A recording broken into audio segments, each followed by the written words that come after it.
Ako aning giuluhan entitled Renewed Mind, Renewed Life. Kay imposible man pod og naay renewed nga kinabuhi kung wala ma-renewed ang mind. Welcome back to Born to Praise TV channel. We are created to praise and worship God. Diba? Mo-follow gid silang duha. Pura ba ka na bang shoes o sock? Lisod ko kaayo mas nga kag sapatos o kay medyas, diba? Lain kay paminawon. Lisod po ako sa kumbayan sa mukaon ko mga isol during sa kong pagkaon bisan asa ko maadto mangita jud kog tinidor. Nay uban gyud nga budahan na to ba walay tinidor, kutsara ra. Ako din jud kong maganahan mo ka wa ko tinidor. Ano man na? So, anauban po, ganahan na po sila na walay tinidor. Pero sa akong bahin, ganahan din kong naay kutsara na ay tinidor. Unya, particular po ko kaayo, nga kinahanglan ka, itong akong kutsara nga akong gigamit, maugutod po itong gamiton, bisan asa kong muadto. Ha? So, sa ako po na siya. Pero, nagpasabot na siya, connected din siya sa ako, sa mensahe nga ipadayag sa Ginoo kanato karon, renewed mind, renewed life. Daghang kayong mga kaigsuonan sa pagtuo sa tibok kalibutan sa tinuod lang. Wala magkinabuhi sa bag-ong kinabuhi. Kanunay na kinabuhi sa daang kinabuhi. Kaya nga naman, bisan unsa pa ka mga katalagman or kalamidad ipadala sa Ginoo sa tibok kalibutan kung dili ma-renew ang atong una-una, wa gyud renewed life. Na? Mga pahak na laman ng mga bukid, paingon sa patag, mga lalong, kanang sosyal na kayo ron ang mga baha, di na musupay mga igsoon sa sapa, at tunas kasada.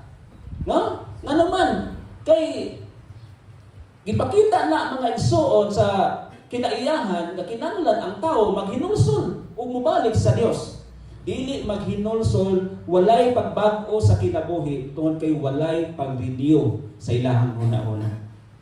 Ato ang paminawon ang gisulti ni George Bernard Shaw or Shaw. Sabi na siya giingon niya.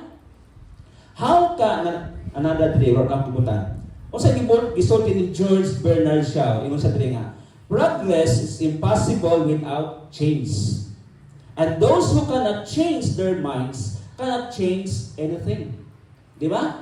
Kung dili nato mausop ang atong una-una, dili nato pud mausop ang atong palibot.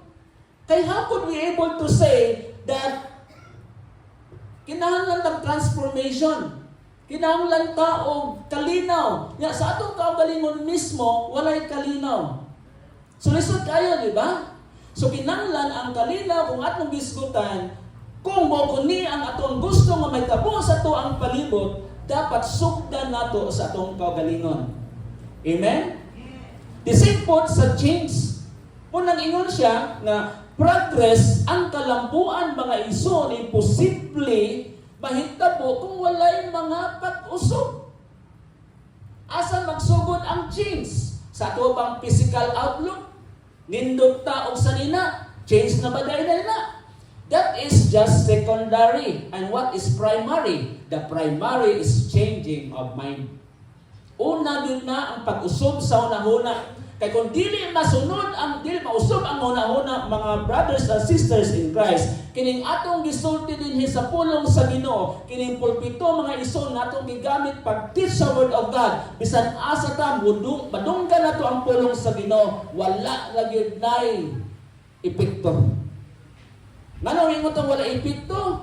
It is because walay changing of mind. Walay pag-usog sa atong hunahuna, there is no renewed mind and there is no renewed life. Bisan pila pa ta katuig mga ison nangalagad sa Ginoo. Bisan giuban na lang ta pagpangalagad sa Ginoo, kung walay pag-usog sa atong hunahuna, there will be no progress and there will be no change. Imagine mga ison, introduction pa ni, pero hapit na tama tuwas oras. Right?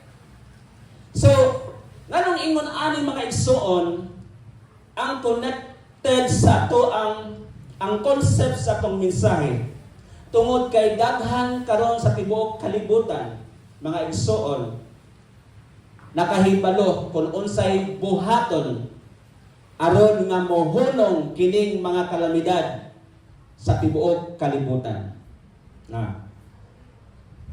Every follower of Christ is called to live a transformed life. Take note for that. Matag usa-usa ka mga magtutuo, mga sumusunod kang Kristo, gitawag aron magkinabuhi nga adunay kabag-uhan sa ilang kinabuhi. Maglisod tag bag-o sa uban kung sa atong kaugalingon wala na bag-o. Dili yun nato matransform ang kinabuhi sa uban kung kita gani mismo mga igsoon talambagan.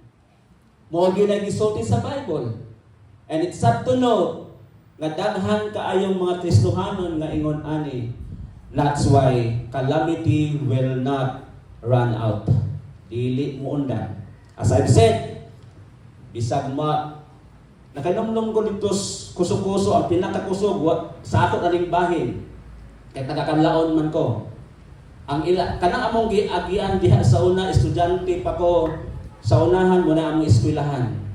Kini gibaklan nako na kay National Highway diri Dapita. Na dihang Dapita mo na siya ay tamburong o kada bang bridge. Taas siya nga bridge. Imposible yun kayong maawasan siya kung magbahag kusog kay taas man siya. Na? Unya sa atong November 4, nakita na lang nako nga kining tubig bali ng pagbaga ato anas kalsada nagsubay. Wa na nagsubay dito sa sapa. Unya paghuman ana matud pa sa gi-interview mga igsoon galigid-ligid mga dagkong bato. Kung tuwa pa'y bato, naapay troso mga igsoon, nan kung naata ditong Dapita, kung maigo to sa bato siguro ditong dugmok ta. Hasta tong troso migo sa imong olok, pihog yun ta. And it's sad to note mga igsoon, dunay usa ka pamilya nitong wa gyud sila ka-eskapo. Could you imagine adlaw ganitong nahitabo, what if kung gabi usa ka pamilya wala gyud sila ka-survive, naa sila sa sulod sa balay, tanggong sila, patay silang tanan. Ano man, bisan kining mahitabo mga igsoon nga dagok sa tibok kalibutan kung ang tao mga igsoon wala mausop sa una-una, there will be no transformation. Still, gisultihan sa pulong sa Ginoo, si Jesus lagi mo sampiton. Pero ang gisampit, lahi gyapon si Maria ra gyapon gisampit. Diba? Jesus lagi, Jesus, pero ang gisampit, Mary ra gyapon. Nga naman, wala na transform ang mind.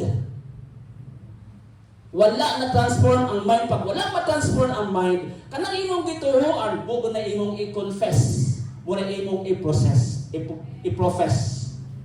Diba? Kaya kung unsa imong gituruan, mapud na imo ang gibutas imong kasing-kasing, of course, mao na siya imong manifest. Madala nato sa tuang day-to-day living. Wala man ta nang hilabon outside the world, pero ato ning gisulti as an education, itudlo ni kanatong tanan aron na panahon mga igsoon nga gikinahanglan tag transform life, of course na kay transformed mind. Mao nang naa ang pulong sa Dios, Romans chapter 12 verse 2. Do not be conformed upon the pattern of this world, but by renewing of your mind. Ang ato yung wala nag-una-una dito si Apostol pag-ingon, renewed yourself. But he said, renewed your mind. Renew your mind. Wala din, ingon din sa verse 22, that put you off concerning your former conduct, the old, what's gross corrupt na corrupted ang huna-huna according to the deceitful lust, and be renewed in the spirit of your mind. Be renewed in the spirit of your mind para nga everything will come and put into place.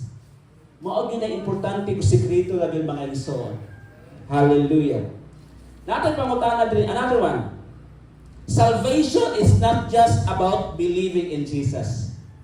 Kasagaran ng mga Kristiyanon karon, sadya na kayo ang church kay luwas na God, di ba? Pwede na mo kitikiti gitara, oy. Pwede na kayo mo drum.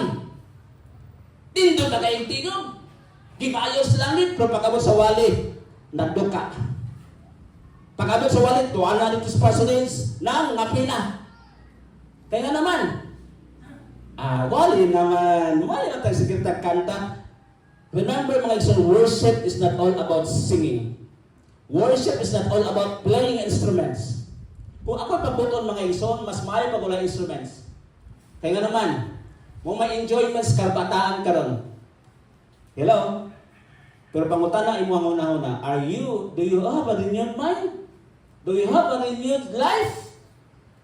Kani nga itong pag-ari-ari sa church kada adlaw, it is not because dito mo kayo na-renewed na ta. Hello? Kaya nga naman, wala ma-renewed ang mind. Usahay, wata kabantay na nisulod na di ay ang kawatan, sulod sa ato ang kinabuhi. Kaya nga naman, okay na ni, pawala sa kalaay. Okay na ni, pawala sa kalaay, pero wala ta kabalo. Wa ka kabalo, ngay mong una-una, ikurap na di ay. Amen. Pikpikan na yung tabad, magbantay ka. Pagbantay ka. Be covered by the precious blood of the Lamb in the mighty name of Jesus.